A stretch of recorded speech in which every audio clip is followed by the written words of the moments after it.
আসসালামু আলাইকুম। আজকে আমি লেয়ার মুরগি রান্নার রেসিপি দেখাবো। প্রথমে আমি রান্না করার জন্য মশলাটা আগে তৈরি করে নিচ্ছি। শুকনা মরিচ, পেঁয়াজ, আদা, রসুন, কাঁচা জিরা পরিমাপ মতো নিয়ে ব্লেন্ড করেছি। এখন আমি প্রেসার কুকারে তেল দিয়ে দিচ্ছি। যেহেতু আমাকে প্রেসার কুকারেই রান্না করতে হবে, সেই জন্য প্রেসার কুকারেই সব কিছু দিয়ে দিচ্ছি। তেলটা গরম হওয়ার পর মশলাগুলো দিয়ে দিচ্ছি। এখানে আমি টমেটোও অ্যাড করেছি, বলতে ভুলে গিয়েছিলাম।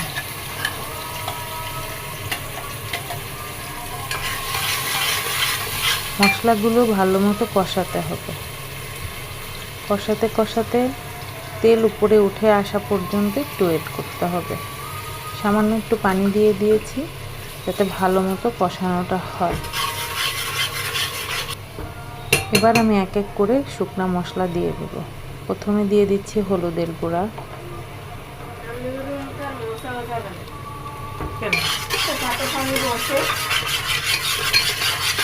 যেহেতু আমি মরিচের গুঁড়া দিয়েছি, মরিচ ব্লেন্ড করে দিয়েছি, সেই ক্ষেত্রে মরিচের গুঁড়া অ্যাড করব না।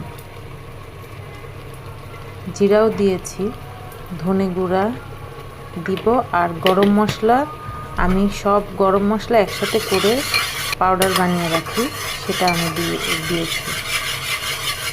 দিয়ে এখন ভালো মতো কষাতে হবে। লবণটা দেওয়া হয়নি, লবণটা শেষে দিচ্ছি।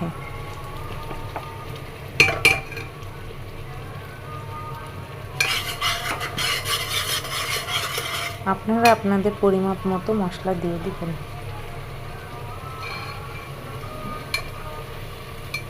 যেহেতু আমার মুরগিটা 1.5 কেজি, সেই ক্ষেত্রে আমাকে সেই হিসাবেই মশলা করতে হয়েছে।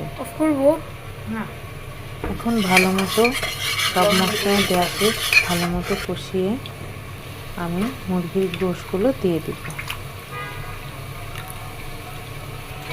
যেহেতু প্রেসার কুকারে রান্না করব, তো আমি সিটি দেওয়ার আগে এই হাঁড়িতেই ভালো মতো কষিয়ে নিই। একসাথে অ্যাড করে ছাড়া যায়? ও ছাড়া যায় না, দেখুন ছাড়া যায় না।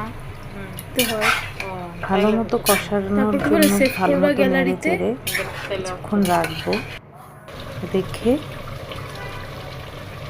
কিছুক্ষণ কষানোর পর আমি একটু বড় সাইজ করে কেটে নিয়েছি পেঁয়াজ, একটু রসুন, একটা কাঁচামরিচ দিয়ে আবার কিছুক্ষণ নেড়ে চেড়ে রেখে আবার কিছুক্ষণ ঢেকে রেখে দিই। তারপরে একটু পানি দিয়ে সিটি দিয়ে